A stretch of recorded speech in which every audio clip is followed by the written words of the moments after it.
Yes, students, good morning. Now we'll see about the simplified path loss model. Simplified path loss model. So we have seen free space model.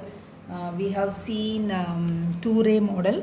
Now we'll see about the simplified path loss model.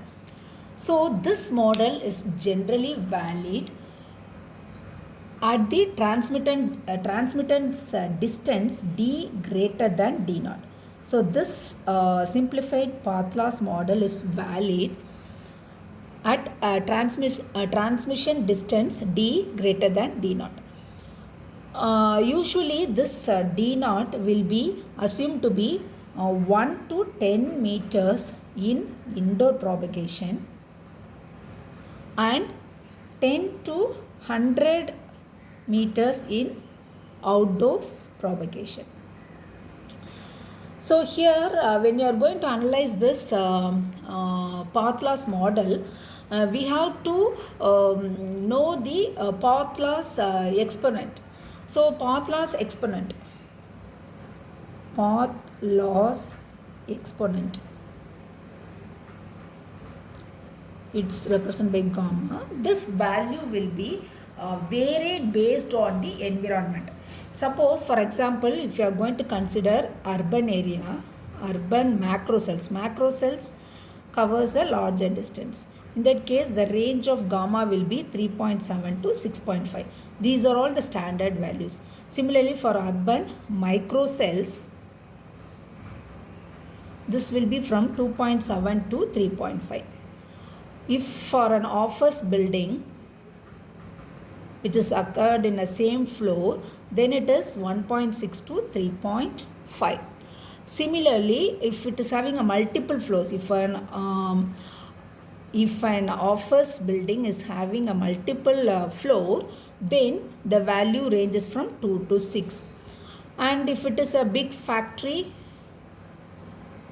it will be range from 1.6 to 3.3, and if it is for home, it is 3.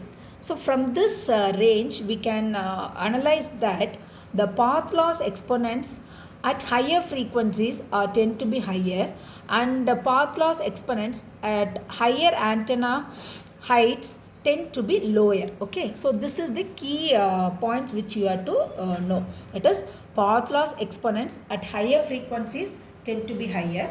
Path loss exponents at higher antenna tends to be lower.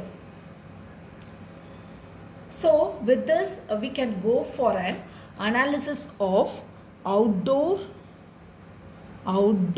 propagation environment. Because in simplified path loss model, based on the distance and based on the distance we'll assume whether it is indoor or outdoor, and also based on this path loss exponent and based on the area, the values will be changed. Now we'll study about the outdoor propagation environment. So outdoor propagation environment, and then it is based on coverage area. So the outdoor propagation environment may be divided into three categories. They are propagation in macro cells, propagation in micro cells, and then the third one is propagation in street micro cells. So these are the three categories of outdoor propagation environment. So based on this, you can see that from the, suppose if you are going to compare macro cells with micro cells,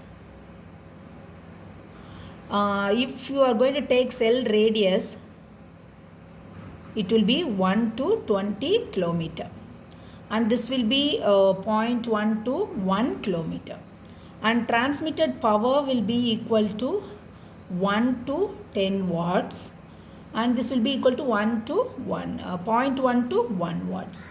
And if you are going to analyze in terms of fading, The fading which we'll experience in macro cells are Rayleigh, and in microcells we can see Nagami Racy.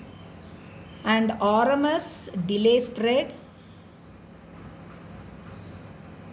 will be 0.1 to 10 microseconds, and here it will be 10 to 100 nanoseconds, and maximum bit rate will be 0.3 megabits per second, and here 1 megabits per second. So these are all certain classification which we can use in any numerical analysis. Okay. So how it varies for each microcells and macrocells, how there is a difference in cell radius, transmission power, all these things we can see. So now we can go for the empirical model analysis. So coming to this empirical model analysis, which is commonly used in a cellular system for simulation. So there are the empirical models.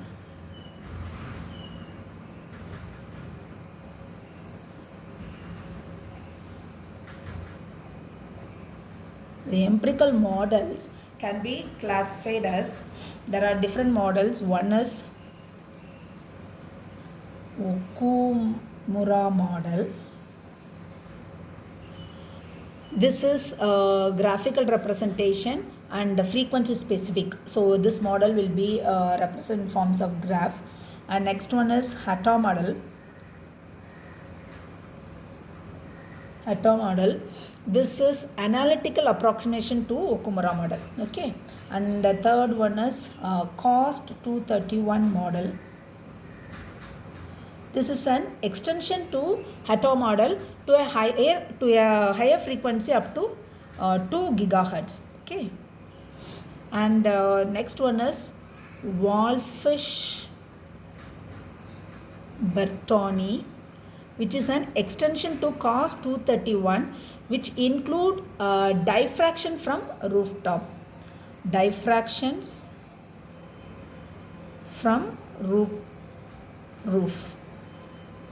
And the next one is piecewise linear model. So, or you can also call it as slope model. So these are the models which are available for empirical model are available for outdoor propagation, which is commonly used in cellular systems. So the detail of this can be seen in the next lecture. Thank you, students.